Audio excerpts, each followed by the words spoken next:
Follow along as we visit 3 different schools and hear how they are innovating through the student-driven learning practices of mastery-based education. There's a group of teachers who are trying to do student-driven learning, and we've had a lot of success. DC Chemistry started off with 14 or 15 students 2 years ago, and now we're up to, I think, 96 students this year.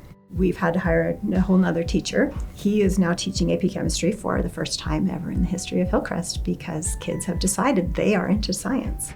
Project-based model is something I started my first year teaching, which was last year, and it was a game changer. Project-based learning is making it more engaging for the students and helping them see the application of what they're learning in their lives. I got to work at my own pace, and I got to move on to new curriculum when I needed to, and I got to stay back in curriculum that I needed.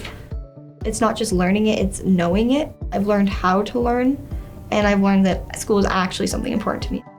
It was just so cool to have students coming in totally excited to learn and work in class. Under Mastery, there's tons of paths you can go. We've chosen competency-based education, which instead of a traditional model using standards, we use competencies, which really go to the heart of I can as a learner. Student-centered is also more using our competencies to demonstrate skills that students find interest in. The skills are really what the students have to show that they know when it comes to competency-based education. You have a certain set of skills you need to meet, and then once you're done meeting them, you move on to the next portfolio, which is just like a grade level. We assess them using rubrics, and then they have the opportunity to go back and redo it 3 or 4 different times until they get it to that level they need to be at for their proficiency level. It's easier for me to understand what I'm doing because I'm not afraid to ask questions. The kids have more buy-in and they're willing to do more of the work and understand what they want to do. I went from disliking school very much to wanting to go to school, and now being not so happy when I have to miss it because you're in charge of your own education. Project-based learning isn't just happening in the STEM Academy anymore, it's school-wide.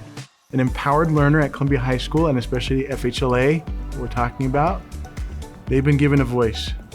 FHLA, which is Future Hispanics Leaders of America, is a club for all Hispanics, that we started, and it's a home for everybody. As Hispanics, we tend to fear that lack of communication because of that language barrier. With the FHLA, there is an opportunity to communicate, ask your questions. Feeling like you belong at a school, it helps you maintain you and be here and want to be at school, which is the most important part. These children are owning it, and they're carrying it now. Really motivated me to be a good student. FHLA really encouraged me to come to school. And when you really give something to someone and they feel like they are the owner of it, that's empowering.